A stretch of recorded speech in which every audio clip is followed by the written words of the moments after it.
Buenas noches. Muchas gracias, Fernando, y estamos trabajando desde los tribunales porque aquí existe un equipo de profesionales que trabaja justamente en el abordaje cuando se dan este tipo de situaciones de violencia contra las infancias, cuando se radican denuncias y se puede avanzar en este sentido con diferentes causas. Y está con nosotros Alejo Dezán, que es psicólogo y que es el coordinador del equipo técnico de profesionales del Ministerio Público de la Defensa. Muchas gracias por atendernos. De nada, gracias a ustedes. Bueno, obviamente son situaciones muy delicadas, ¿no? Cuando hablamos de las infancias y cuando llegan denuncias a este ámbito que es el de la justicia. Sí, nosotros le llamamos las violencias sexuales contra niñas, niños y adolescentes. No hablamos de abuso sexual, ni tampoco infantil. Y bueno, Que no es una cuestión inocente esto de las terminologías o de los conceptos que se utilizan. Porque tienen consecuencias performativas. Si decís abuso suena mucho menos fuerte y traumático de lo que significa una violencia sexual. Una violencia es como un mal uso. Y decir infantil, bueno, más aún. Además de responsabilizar al victimario. En cambio, cuando uno dice violencia contra niños, niñas y adolescentes, está responsabilizando a quien la ejerce.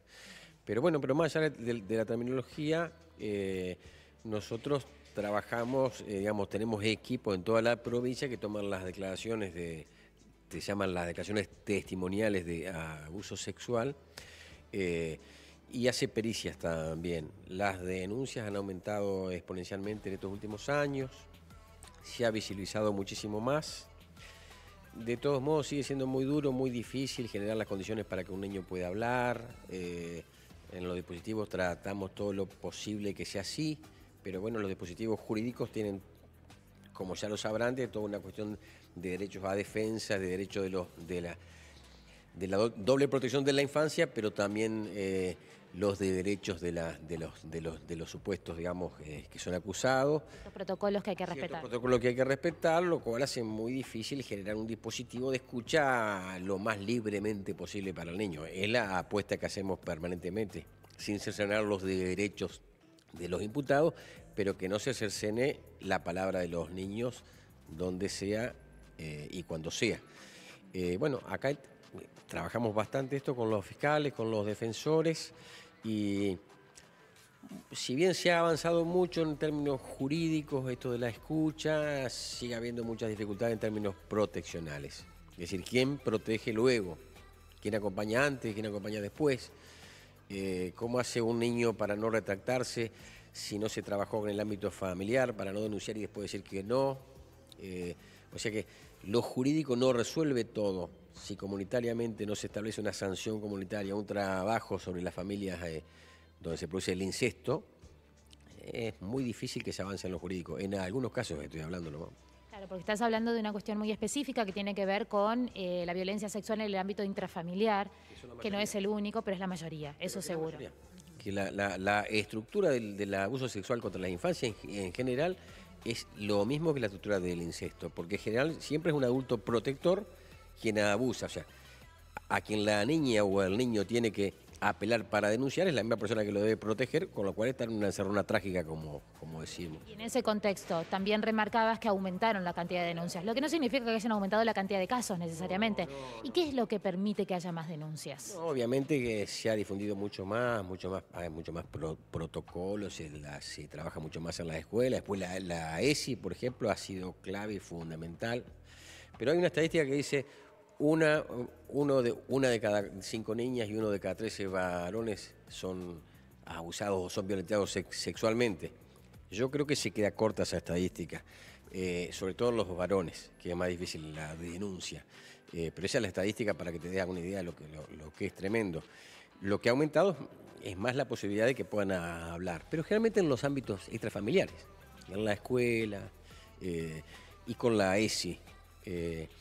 La educación sexual fue clave. Sí, porque de alguna manera lo que enseña la educación sexual, en términos generales, yo no soy especialista en el tema, es que el cuerpo de uno no es propiedad del otro. Y los niños siempre, desde años, desde la Edad Media en adelante, siempre fueron como objetos de propiedad, ¿no? Como que si es mi hijo, es mío. Y esta cuestión de ser objeto de propiedad es todo un tema para que el niño pueda hacer una diferencia y que pueda hablar. La ESI lo que te enseña que El cuerpo de un niño no es objeto de propiedad del otro. Y es bueno, evidentemente la violencia sexual la que mayor denuncias, bueno, se da cuenta aquí en este ámbito de la justicia, ¿no? Pero ¿qué otro tipo de violencias también afecta a los niños? Hay otras formas de violencia, de maltrato, qué sé yo, hace poquito nos llegó un caso de maltrato, de quemaduras, porque justamente me comentaban hoy. Pero ¿qué pasa?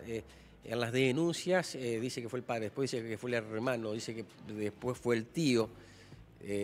El niño, si está en condiciones de asimetría de poder, asimetría económica, asimetría de física, asimetría de conocimientos, todas estas asimetrías, hay una dependencia emocional, una dependencia afectiva de la misma persona que te produce una agresión, sea abuso, sea maltrato. Entonces, ¿cómo hace un niño para poder tomar la palabra si no se interviene sobre todo el ámbito?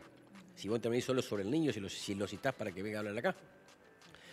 Entonces, es muy fácil de que quede acallada ese tipo de violencias. ¿Cómo pasó con el abuso?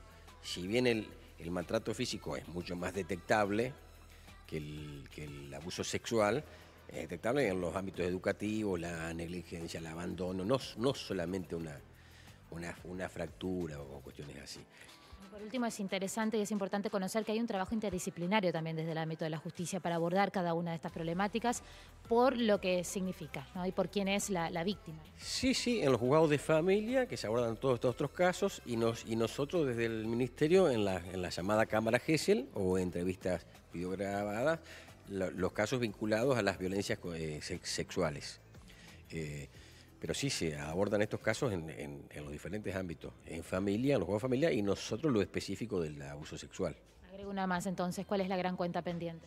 La cuenta pendiente, que yo siempre digo, es el trabajo comunitario, el trabajo en prevención, ese trabajo, la prevención y la posvención.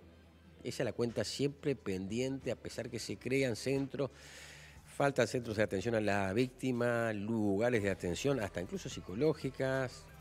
Por eso digo, lo jurídico solo es muy difícil. Alejo de San, muchísimas gracias. Bueno, gracias a ustedes.